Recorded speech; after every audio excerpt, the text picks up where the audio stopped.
Eron qo'shinlarini Xorazmdan quvib chiqargan, poytaxtni Urganch shahriga ko'chirgan va Xiva xonligining siyosiy geografiyasini shakllantirgan Elbarsxon tarixiga yuzlansak, Xorazmda hukmron bo'lgan Shayboniylar sulolasi asoschisi va xoni Berka sultonning o'g'li Chingizxonning nabirasi Shaybon avlodidan.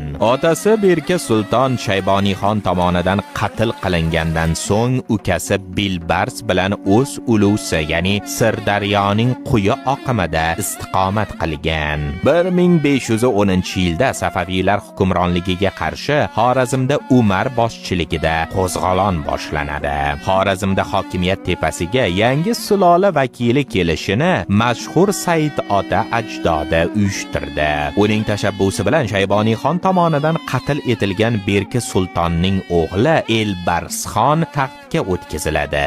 1511-1512 yillarda Elbarsxon boshchiligida Xorazm xalqi Eron qo'shinlarini mamlakatdan quvib chiqaradi. Shu tariqa 1511-yilda Xorazm mustaqilligi tiklandi. Elbarsxon davrida mamlakat poytaxti Vazir shahridan Urganch shahriga ko'chirildi. Oradan ko'p o'tmay Elbarsxon Urganch, Xiva, Hazorasp, Qiyot va Tirsak shaharlaridan Safaviylarni quvib chiqaradi.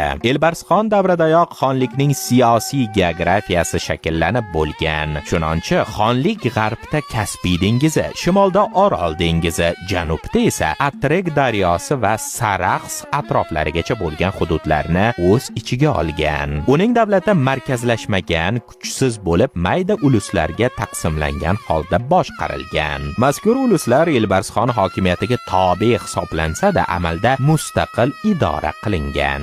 Aynan Elbarsxon davrida Dashti Qipchoqdan Xorazmga ko'chmanchi qabilalarning ko'chib kelishi yanada kuchaydi.